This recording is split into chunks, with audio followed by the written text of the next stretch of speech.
بسم اللہ الرحمن الرحیم۔ گمنام ہیرو کے معزز ناظرین السلام علیکم۔ دوستو لائک ضرور کر دیا کریں، شکریہ۔ آئیے چلتے ہیں کہانی کی طرف۔ واقعی میں نے ممی کے پاس عقل چھوڑ دی تھی۔ او گاڈ، میں نے یہ کیا کیا؟ اب تو اس ننھے دوست پر اعتماد کرنا ہوگا۔ کیا تم درست کہتے ہو؟ کیا ٹرانسفارمر مشین کے تینوں حصے ایک جگہ ہو جائیں تو وہ عقل میرے دماغ میں منتقل ہو سکتی ہے؟ میں نے اب تک تمہیں دھوکہ نہیں دیا ہے، تمہاری حفاظت کرتا آ رہا ہوں، تمہارے لیے جان کی بازی لگا کر اس قید خانے میں آ گیا ہوں۔ کیا اب بھی مجھ پر بھروسہ نہیں ہے؟ جوجو نے ہاں ہاں کے انداز میں سر ہلایا۔ فارس نے اس کے ایک ہاتھ کو اپنے ہاتھ میں لے کر ہتھیلی کی پشت کو سہلاتے ہوئے کہا، تمہارے یہ ہاتھ کتنے خوبصورت، کتنے۔ اس نے یکبارگی اپنا ہاتھ چھڑاتے ہوئے کہا، بھائی آرمر نے کہا تھا کسی مرد سے دوستی نہ کرنا، اور تم مجھے دوستی میں الجھا رہے ہو۔ ارے تم ابھی تک یہاں موجود ہو، نکلو میرے کمرے سے۔ فارس نے پھر اپنا سر پیٹ کر کہا، محترمہ یہ قید خانہ ہے۔ وہ آنکھیں پھاڑ پھاڑ کر چاروں کی طرف دیکھتے ہوئے بولی، پتہ نہیں مجھے کیا ہو جاتا ہے، میں بھول جاتی ہوں، میں کہیں بھی رہوں ایسا لگتا ہے جیسے اپنے کمرے میں ہوں۔ ایسی بھول سے زیادہ نقصان نہیں ہوتا، لیکن تم خاص موقع پر خیال خوانی کرنا بھول جاتی ہو۔ اس سے ہم دونوں کو نقصان پہنچے گا۔ جب بھی دشمن ہمارے سامنے آئیں، جب حاضر دماغ رہا کرو اور موقع کی طاق میں رہا کرو کہ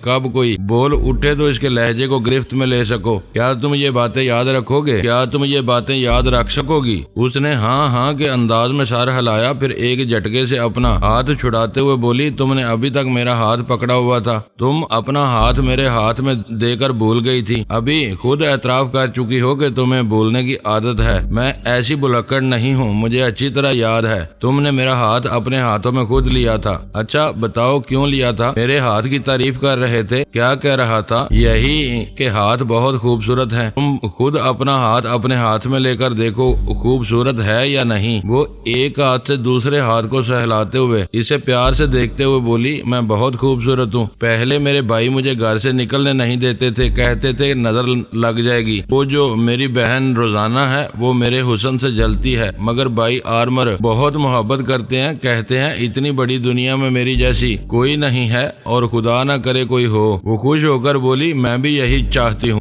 میرے جیسی کوئی اور حسین نہ ہو۔ ایک بات بتاؤں، جب تم میری تعریف کرتے ہو تو بہت اچھا لگتا ہے، مگر غصہ بھی آتا ہے۔ غصہ کیوں آتا ہے؟ بھائی آرمر نے کہا تھا جب بھی کوئی مرد تعریف کرے تو فوراً اسے غصہ دکھانا تاکہ وہ زیادہ لفظ حاصل نہ کر سکے۔ اگر وہ ڈیٹ پھر بھی پیچھا نہ چھوڑے تو اسے تمانچہ مار دینا۔ تم نے اب تک تمانچہ نہیں مارا۔ وہ خوش آمدانہ انداز میں بولی، پلیز ایک بار مجھے مار لینے دو۔ بھائی آرمر سے کہوں گی کہ میں ان کی تمام ہدایت پر عمل کرتی ہوں، تمہیں اتنی ہی خواہش ہے تو مارو۔ فارس نے اپنا چہرہ آگے بڑھایا۔ جوجو نے ہاتھ اٹھا کر پوری قوت سے گھمایا اور خود گھوم کر رہ گئی۔ وہ پیچھے ہٹ گیا تھا۔ جوجو کو غصہ آ گیا، وہ تلملا اٹھی۔ فارس اور پیچھے چلا گیا۔ وہ انگلی دکھا کر بولی، دیکھو میں ایک تمانچہ مارنے دو، نہیں تو اچھا نہیں ہوگا۔ کیا تمہیں اتنی بھی عقل نہیں ہے کہ اپنی خوشی سے کوئی اپنے منہ پر تمانچہ نہیں کھاتا؟ میں تمہیں ضرور ماروں گی۔ وہ اسے تمانچہ مارنے کے لیے اس کے پیچھے دوڑنے لگی۔ فارس ادھر سے ادھر چکر دے رہا تھا اور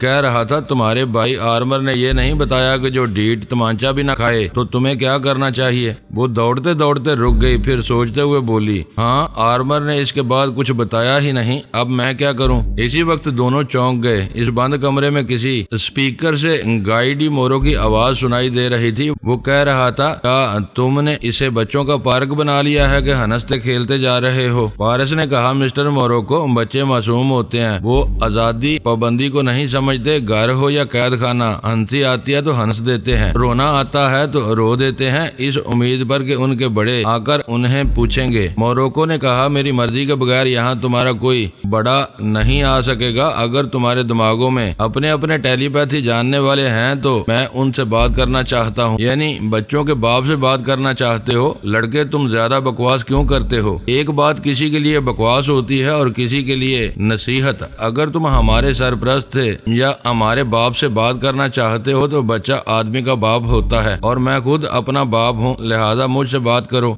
ہوں۔ اس کے گرانے کی آواز سنائی دی۔ پھر اس نے کہا تمہاری باتوں سے اندازہ ہو رہا ہے کہ اس وقت بھی تمہارے دماغ میں تمہارا باپ یا تمہاری ماں موجود ہے۔ مجرمانہ زندگی گزارنے والے اتنے احمق نہیں ہوتے کہ وہ 5 برس کے ایک بچے کو پیدائشی افلاطون سمجھ لیں۔ کیا پدی اور کیا پدی کا شوربہ، تم اور سلطان پاشا کے آئرن سیف سے مشین کا وہ حصہ خود چرا کر لے جاتے، تمہیں تو ابھی گھٹنوں کے بل چلنا چاہیے، پیروں سے دوڑنے کیسے لگے؟ کیا اس کے پیچھے تمہارے ماں باپ نہیں ہیں؟ پارس نے کہا چلو یہی صحیح، میں اپنی ماما اور پاپا کی زبان سے بول رہا ہوں، وہ تمہاری باتیں سن رہے ہیں، اب تو بولو۔ اس نے پوچھا کیا جوجو کے پاس اس کے بھائی موجود ہیں؟ شارپر نے بھائی آرمر کے لہجے میں جوجو سے کہا تم اسے یقین دلاؤ۔ جوجو نے ہاں کے انداز میں سر ہلاتے ہوئے کہا میرے بھائی موجود ہیں، وہ پوچھتے ہیں تم نے ہمیں کہاں چھپا کر رکھا ہے؟ موروکو کا کہکا سنائی دیا۔ پھر اس نے کہا کیسا احمقانہ سوال ہے، کیا چور بتاتا ہے کہ چوری کا مال کہاں چھپا کر رکھا ہے؟ ابھی میں ایک فاتح ہوں، تمام ٹیلی پیتھی جاننے والوں کو اہم کمزوریاں میرے ہاتھ میں ہیں، لہذا تم میں سے کسی کو سوال کرنے کا حق نہیں پہنچتا۔ سوال میں کروں گا، جواب تم دو گے۔ وہ ذرا چپ ہوا، شاید چپ رہ کر تجسس پیدا کرنا چاہتا تھا۔ اس نے کہا میں پارس کے ماں باپ سے پوچھتا ہوں ٹرانسفارمر مشین کا وہ حصہ کہاں چھپا کر رکھا گیا ہے، اور جوجو کے بھائیوں سے کہتا ہوں مشین کے باقی 2 حصے میرے پاس پہنچا دیے جائیں۔ جب تینوں حصے ایک جگہ ہوں گے اور وہ مشین مکمل ہوگی تو میں اسے آزما کر دیکھوں گا، وہ ٹرانسفارمر کا کام کرے گا اور میرے دماغ میں بھی ٹیلی پیتھی کی صلاحیت پہنچا دے گا تو میں تمہارے بہن جوجو کو اور فرحاد تمہارے بیٹے پارس کو آزاد کر دوں گا۔ پارس نے کہا میرے پاپا کہتے ہیں ہمیں سوچنے کی مہلت دی جائے، حالانکہ میں کچھ نہیں کہہ رہا تھا، میں تو جوجو کے دماغ میں خاموش تھا۔ یقیناً شیبا اسے سمجھا رہی تھی۔ ادھر جوجو نے اپنے بھائی شارپر کی ہدایت کے مطابق کہا میرے بھائی بھی مہلت چاہتے ہیں۔ موروکو کی آواز سنائی دی کوئی بات نہیں، 24 گھنٹے کی مہلت دے سکتا ہوں، رات آرام سے گزارو، کل صبح تک جواب ملے گا تو اچھی بات ہے، ورنہ صبح سے دونوں کو بھوکا پیاسا رکھا جائے گا، ہلکی ہلکی اذیتیں پہنچائی جائیں گی، پھر ان اذیتوں کو انتہا تک پہنچایا جائے گا۔ یہ جب تڑپیں گے اور اپنی معصوم زبانوں سے فریاد کریں گے تو یقیناً ماں باپ کا اور بھائیوں کا کلیجہ ہل جائے گا۔ پارس نے کہا چونکہ تم نے 24 گھنٹے کی مہلت دی ہے اس لیے ہمیں مکمل قیدی بنا کر رکھنا مناسب نہیں ہے، ہو سکتا ہے ہمارے درمیان سمجھوتا ہو جائے، لہذا ہمیں کسی کمرے میں نظر بند رکھا جا سکتا ہے۔ جوجو نے بھی اپنے بھائی کی ہدایت کے مطابق کہا میں یہاں نہیں رہ سکوں گی جب تک ہمارے بزرگوں سے مذاکرات جاری رہیں گے، ہمیں کسی مناسب کمرے میں رہنا چاہیے۔ موروکو کا کہکا سنائی دیا۔ پھر اس نے کہا میں جانتا ہوں مہلت اس لیے حاصل کی جا رہی ہے کہ تمہارے تمام ٹیلی پیتھی جاننے والوں کو یہاں تک پہنچنے کا موقع مل جائے۔ کوئی بات نہیں، وہ اپنی حسرت پوری کر لیں تو تم دونوں کو کسی مناسب کمرے میں منتقل کیا جا رہا ہے۔ فی الحال پارس اور جوجو کے سلسلے میں اطمینان ہو گیا تھا۔ میں اپنی جگہ دماغی طور پر حاضر ہو گیا، ہمارا سفر جاری تھا، ڈرائیور جاگ رہا تھا، باقی اپنی اپنی سیٹ کی پشت سے ٹیک لگائے سو رہے تھے۔ اس وقت ہم پانی پت کے علاقے سے گزر رہے تھے، صبح کے 5 بجنے والے تھے۔ میں نے کہا تم ڈرائیونگ کرتے کرتے تھک گئے ہوگے، کسی قریبی شہر میں گاڑی روک لو، ہم وہاں 4-6 گھنٹے آرام کریں گے پھر آگے بڑھیں گے۔ میری بات سن کر رانی سردار جاگ گئی، پھر انگڑائی لیتی ہوئی میری طرف گھوم کر اپنا سر میرے شانے پر رکھ دیا۔ میں نے کہا تم نے اچھی خاصی نیند پوری کر لی ہے۔ وہ ذرا ٹھنک کر بولی میں کہاں سو رہی تھی، بس جاگ رہی تھی، کبھی کبھی تمہیں دیکھتی جاتی تھی۔ میں نے ہنستے ہوئے کہا بعض لوگ گھوڑے بیچ کر سوتے ہیں اور صبح اٹھ کر یہی بیان دیتے ہیں کہ نیند نہیں آئی، کروٹیں بدلتے رہے، کیا میں جھوٹ بول رہی ہوں؟ میں نے اس پر جھک کر آہستگی سے کہا کیا میں سچ تک پہنچنے کا ہنر نہیں جانتا؟ تب وہ چونک کر مجھ سے الگ ہو گئی، اپنے آنچل کو سر پر رکھتے ہوئے سوچنے لگی اوہ میں تو بول ہی گئی تھی، یہ دیوتا ہے، ہمارے اندر پہنچ کر تمام جھوٹ اور سچ معلوم کر لیتے ہیں۔ شاید میں گہری نیند سو رہی تھی،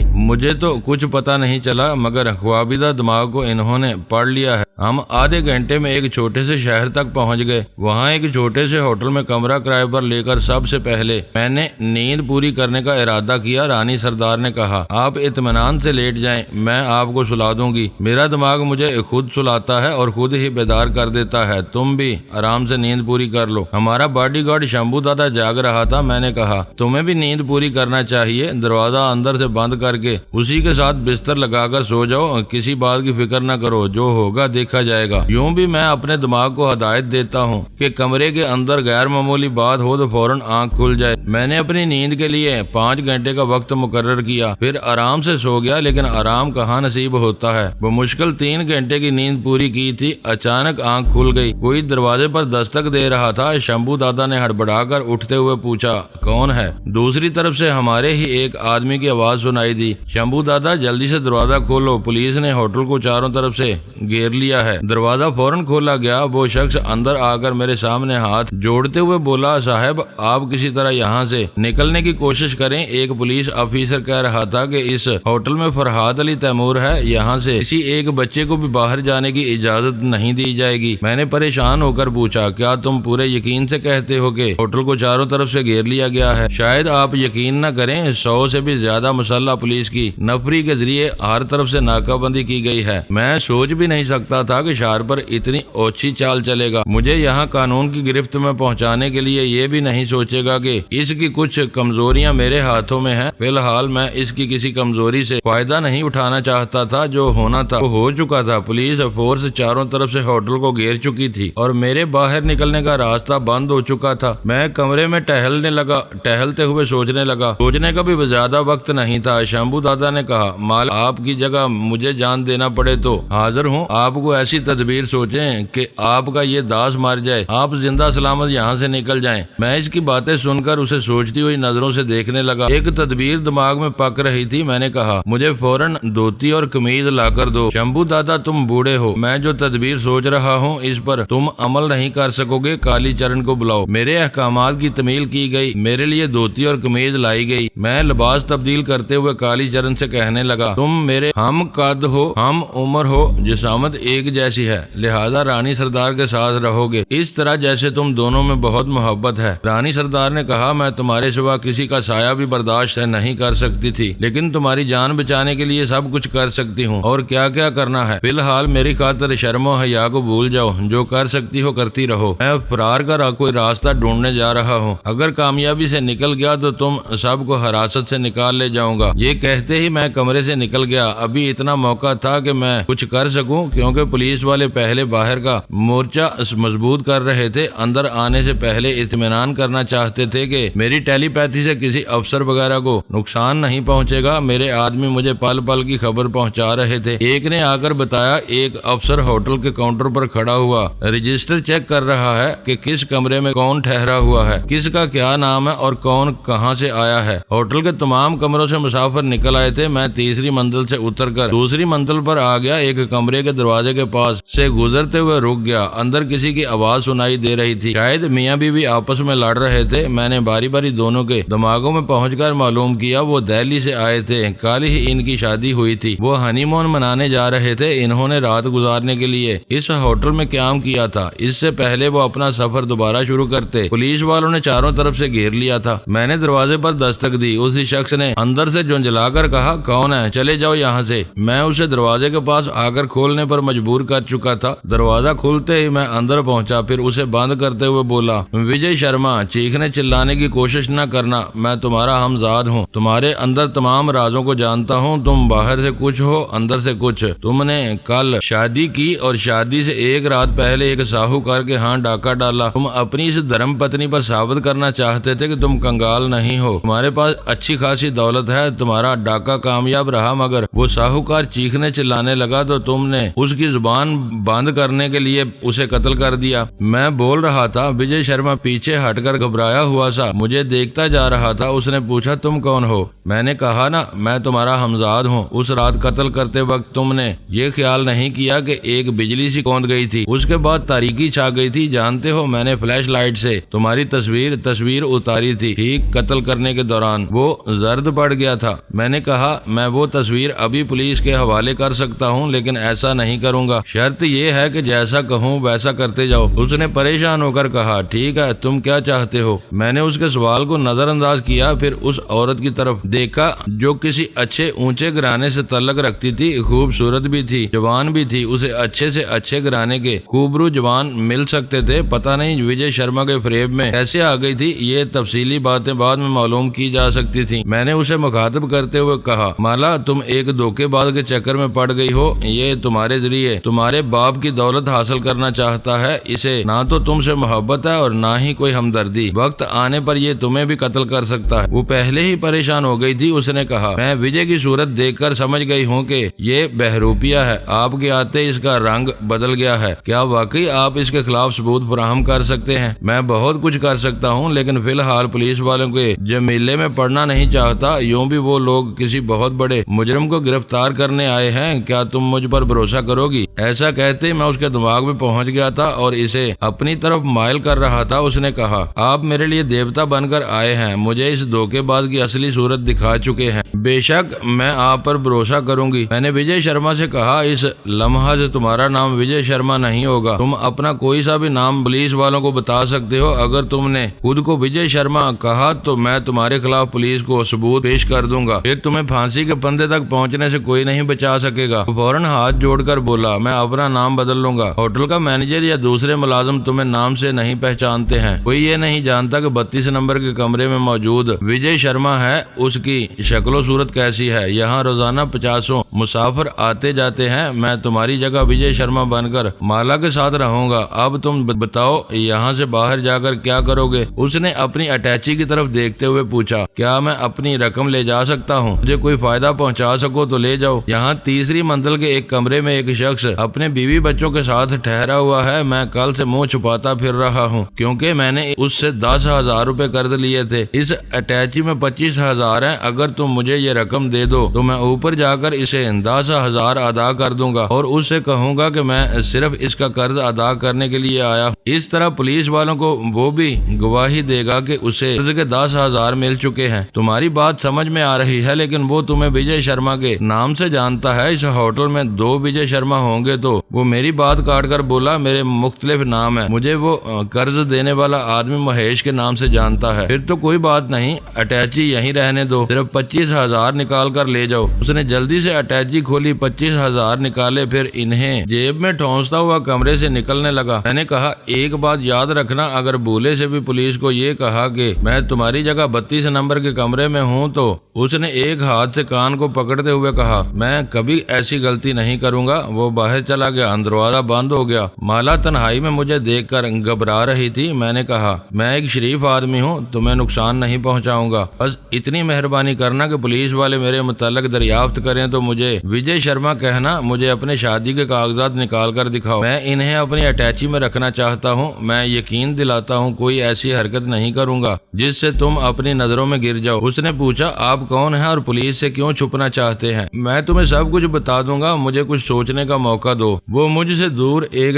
کرسی پر جا کر بیٹھ گئی۔ میں بستر کے سرے پر بیٹھ کر سوچنے لگا شارپر سے کس طرح رابطہ قائم کیا جائے، کیونکہ میں جو کچھ یہاں کر رہا تھا وہ کسی پولیس افسر کے دماغ میں رہ کر اس کے خلاف کارروائی کرا سکتا تھا، مثلاً وجے شرما کے دماغ میں پہنچ کر معلوم کر سکتا تھا کہ میں اس کی جگہ 32 نمبر کے کمرے میں ہوں۔ اسی طرح رانی سردار کے ساتھ جو شخص فرہاد بنا ہوا تھا وہ اس کی بھی اصلیت پولیس والوں کو بتا سکتا تھا اور میں اسے ایسی حرکتوں سے روکنا چاہتا تھا۔ فوری طور پر شارپر سے رابطہ قائم کرنے کا طریقہ یہی تھا کہ میں ہارپر کے دماغ میں پہنچ کر اسے بھائی سے رابطہ قائم کرنے پر مجبور کروں، اور لہٰذا میں نے خیال خوانی کی پرواز کی اور ہارپر کے دماغ میں پہنچ گیا۔ وہاں پہنچتے ہی اپنی غلطی کا احساس ہوا، مجھے پہلے ہارپر کی طرف دھیان دینا چاہیے تھا، میں شارپر کے چکر میں اسے نظر انداز کرتا رہا تھا۔ ابھی چند گھنٹے پہلے شارپر نے اپنے بھائی ہارپر سے رابطہ قائم کیا تھا اور اس سے کہا تھا، میں استنبول میں جوجو کے ساتھ بہت مصروف ہوں، تم ہندوستان میں فرہاد کے پیچھے لگ جاؤ، وہ شملہ سے دہلی کی طرف جا رہا ہے، ڈاکوؤں کے ایک گروہ کے ساتھ ہے، وہ اتنی جلدی اپنا راستہ بدل نہیں سکے گا، تم اسے پانی پت کے علاقے تک پہنچنے سے پہلے ہی پولیس پارٹی کے ذریعے گھیر سکتے ہو، وہاں کے حکمرانوں کو اطلاع دو کہ وہ بڑی آسانی سے فرہاد کو گھیر کر گرفتار کر سکتے ہیں، لیکن اسے گھیرنے کے لیے بہت ہوشیاری اور نہایت خاموشی سے عمل کرنے کی ضرورت ہوگی، اگر وہ باجے نکلنے میں کامیاب ہو گیا تو ہم سب کے لیے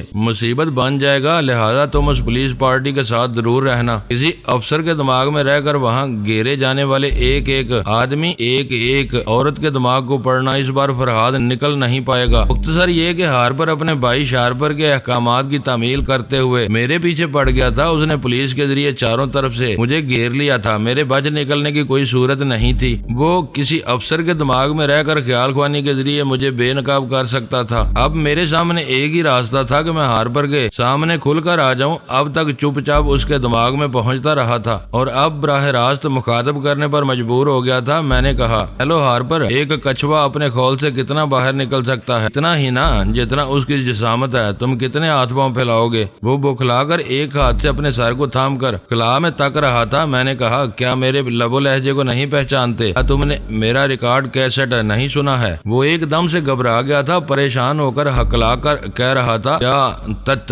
تم فرحاد علی تیمور ہو؟ تمہاری اطلاع کے لیے عرض ہے، میں بہت عرصے سے تمہارے دماغ میں ہوں اور چپ چاپ تمہاری مصروفیات کو سمجھتا رہتا ہوں۔ میں یہ بھی جانتا ہوں کہ تم سپر ماسٹر بننے کے لیے بھرپور کوشش کرنے کے بعد ناکام ہو چکے ہو۔ بہرحال یہ باتیں کرنے کا وقت نہیں ہے۔ ابھی تم نے جس ہوٹل کو پولیس کے ذریعے گھیر رکھا ہے، میں وہاں موجود ہوں، لیکن تم نے مجھے بے نقاب کرنے کی کوشش کی تو یاد رکھو، میں تمہیں ذہنی اذیتیں دے دے کر مار ڈالوں گا۔ بولو، زندگی چاہتے ہو یا میری گرفتاری؟ اس کے ہوش اڑ چکے تھے، وہ بدحواس ہو رہا تھا، اس کی سمجھ میں کچھ نہیں آ رہا تھا۔ بار بار ایک ہی بات دماغ میں گونج رہی تھی، فرحاد علی تیمور آخر اس کے دماغ میں کیسے پہنچ گیا؟ میں نے کہا، اگر تم یہ سوچنے میں وقت گزارو گے تو میں نمونے کے طور پر دماغی جھٹکا پہنچاتا ہوں۔ وہ نہیں کہنا چاہتا تھا، اس سے پہلے ہی میں نے ایک جھٹکا پہنچایا۔ وہ جہاں بیٹھا تھا وہاں سے کئی فٹ اوپر اچھلا، پھر نیچے آ کر فرش پر گرا اور چیخ چیخ کر تڑپنے لگا۔ وہ دونوں ہاتھوں سے سر کو تھام کر کہنے لگا، نہیں، مجھے چھوڑ دو۔ ٹیلی پیتھی کو اپنے اندر منتقل کرنے سے پہلے دماغ کو لاک کر لینا چاہیے تھا۔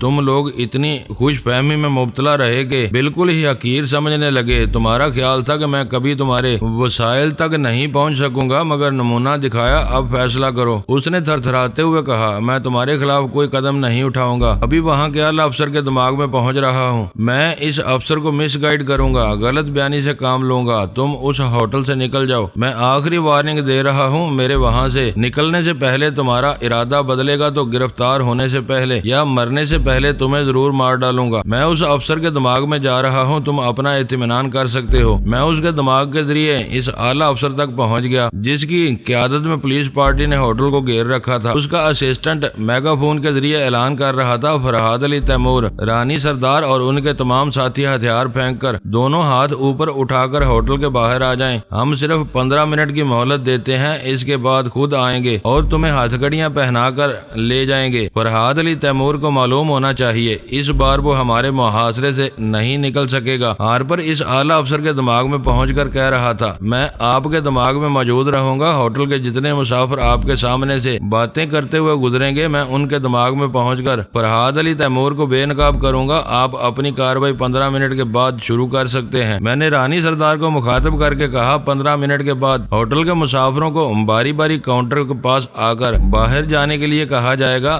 ہر ایک سے بیان لیا جائے گا۔ تم اپنے آدمیوں کو سمجھا دو کہ وہ سب سے آخر میں نکلیں۔ ابھی 15 منٹ پورے ہونے کے لیے کافی وقت تھا۔ میں اور بہت کچھ کر سکتا تھا، لہٰذا اس اعلیٰ افسر کے ذریعے دوسرے ماتحت افسروں تک پہنچنے لگا۔ ہوٹل کے چاروں طرف مسلح سپاہی رائفلوں کے ساتھ موجود تھے۔ چاروں طرف جو بڑے بڑے ٹرک کھڑے ہوئے تھے ان میں سب مشین گنیں تھیں۔ ایسے انتظامات دیکھ کر میں نے اپنے پروگرام میں ذرا سی تبدیلی کی، پھر رانی سردار کو مخاطب کر کے کہا، تم سب آخر میں نہیں بلکہ پہلے ہوٹل سے نکلو۔ تم سے پہلے میں ایک عورت کے ساتھ باہر نکلنے والا ہوں۔ تم لوگ 10 منٹ پورے ہونے تک فرسٹ فلور پر آ جاؤ۔ میں نے دماغی طور پر حاضر ہو کر گھڑی دیکھی، پھر مالا کو دیکھتے ہوئے کہا، ہم یہاں سے جائیں گے، تم اپنا بیگ سنبھال لو، میں اٹیچی اٹھا لیتا ہوں۔ یاد رکھنا میں تمہارا شوہر وجے شرما ہوں۔ تم مجھے شوہر تسلیم کرنے میں ذرا جھجک محسوس کرو گی یا چہرے سے گھبراہٹ ظاہر ہوگی تو پولیس والے تاڑ لیں گے۔ وہ اپنے بیگ کو سنبھالتے ہوئے بولی، آپ نے مجھے ایک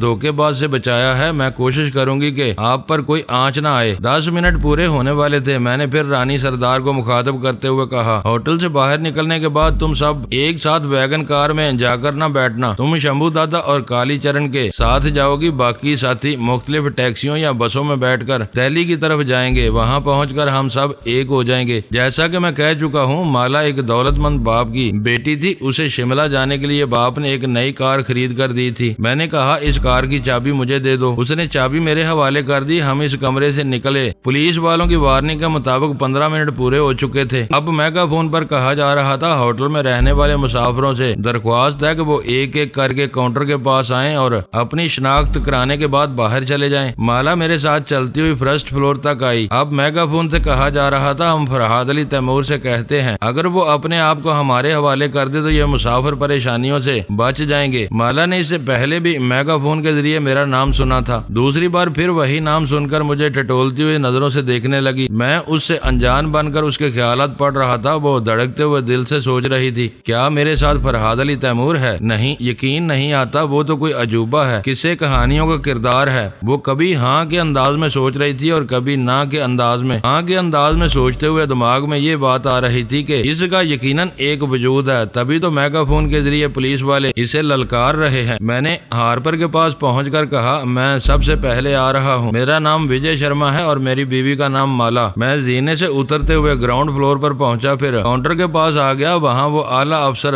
دوسرے دو ماتحت افسروں چند سپاہیوں کے ساتھ کھڑا ہوا تھا۔ ان تمام سپاہیوں کے پاس اسٹین گنیں تھی۔ ان اسٹین گنوں اور باہر رکھی ہوئی سب مشین گنوں سے زیادہ خطرناک ہارپر تھا جو اعلیٰ افسر کے دماغ میں تھا۔ میں بچ کر جانے کا موقع کبھی نہ دیتا، لیکن اب بیچارہ مجبور ہو گیا تھا۔ وہاں بیٹھے ہوئے ماتحت افسران مجھ سے اور مالا سے الگ سوالات کرنے لگے۔ میں کبھی مالا کے دماغ میں پہنچ کر اس کے جواب سنتا تھا اور اسی کے مطابق خود جواب دیتا تھا۔ مالا کے پاس شادی وغیرہ کے سلسلے میں ایسے کاغذات تھے جن پر پیش نظر شے نہیں کیا جا سکتا تھا۔ پھر ہارپر نے اعلیٰ افسر سے کہا میں ان کے دماغوں کو پڑھ چکا ہوں، یہ شخص وجے شرما ہے، مالا اس کی دھرم پتنی۔ یہ تصدیق ہونے کے بعد اعلیٰ افسر نے باہر جانے کی اجازت دی۔ ہم وہاں سے جانے لگے۔ ہمارے پیچھے رانی سردار اور کالی چرن شناخت کے لیے پہنچے۔ اب کالی چرن کو میرا رول ادا کرنے کی کوئی ضرورت نہیں تھی، وہ ایک دوسرے کو میاں بیوی ثابت کر رہے تھے، اس کے سوالوں کے صحیح جواب دیتے جا رہے تھے۔ ہارپر نے پھر تصدیق کر دی کہ ان میں نہ تو فرحاد ہے اور نہ ہی فرحاد کا کوئی ساتھی۔ انہیں بھی باہر جانے کی اجازت مل گئی۔ ان کے پیچھے دوسرے آدمی آ رہے تھے، اپنی شناخت کرا رہے تھے اور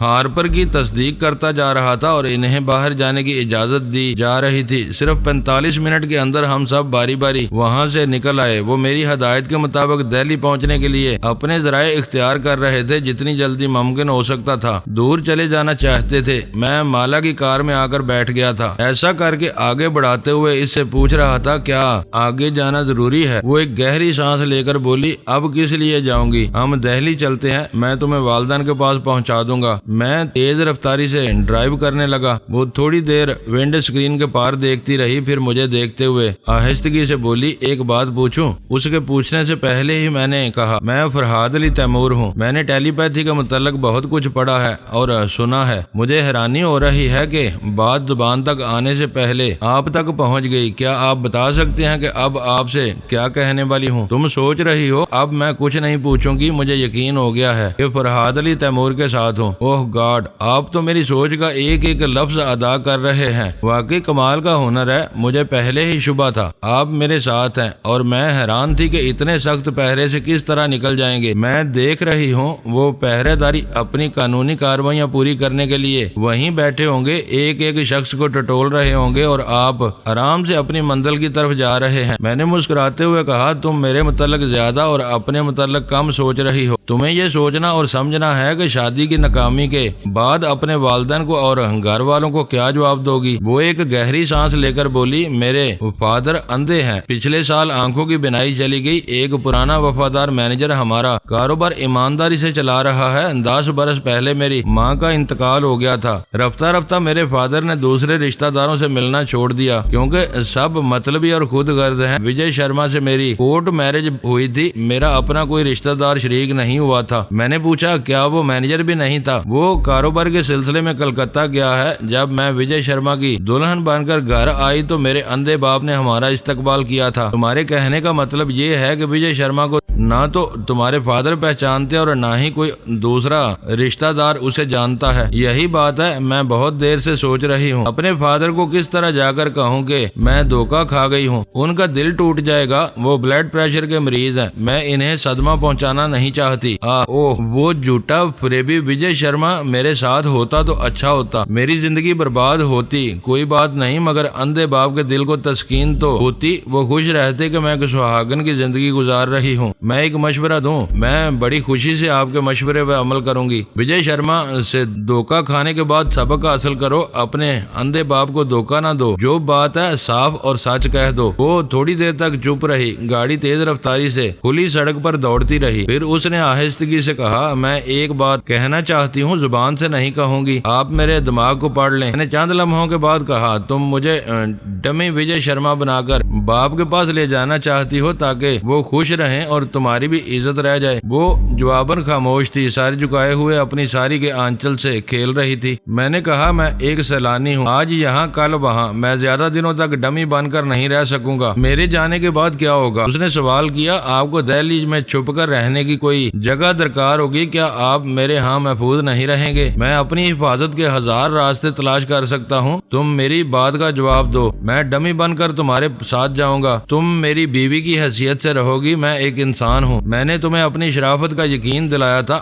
صرف اس حد تک کہ اس ہوٹل سے نکل آؤں اور اس کے بعد ہمارا راستہ الگ ہو جائے۔ میں تمہیں نیک مشورہ دیتا ہوں، کسی کو ڈمی شوہر بنا کر اپنے اندھے باپ کے پاس نہ لے جانا، وہ ڈمی سچ مچ تم پر اپنا حق جتائے گا اور اپنا حق وصول کرے گا۔ ایسے مشوروں پر عورت کی خاموشی پر اسرار بن جاتی ہے، وہ اپنے دل کی بات زبان تک نہیں لاتی، اپنی اداؤں سے سمجھانے کی کوشش کرتی ہے۔ میرے پاس اتنا وقت نہیں تھا کہ اس کی اداؤں کو سمجھنے کی کوشش کرتا، میں نے دماغ کو پڑھنا شروع کیا۔ وہ سوچ رہی تھی، کیا میں اتنی گئی گزری ہوں کہ بین الاقوامی شہرت رکھنے والا فرہاد میری طرف مائل نہیں ہو سکتا؟ جب میں کالج میں تھی تو کوئی لڑکی میری طرح حسین اور سمارٹ نہیں تھی۔ جن دنوں ہم بمبئی میں رہتے تھے وہاں مقابلہ حسن ہو رہا تھا، اس مقابلے میں حصہ لینے کا مشورہ بار بار دیا گیا مگر میں نے شرکت نہیں کی۔ اگر اس مقابلے میں شریک ہوتی تو مس بمبئی کہلاتی، وہ سوچ رہی تھی اور اسے اپنی سبکی کا احساس ہو رہا تھا۔ ایک طرح سے توہین محسوس ہو رہی تھی۔ میرے سامنے اپنے آپ کو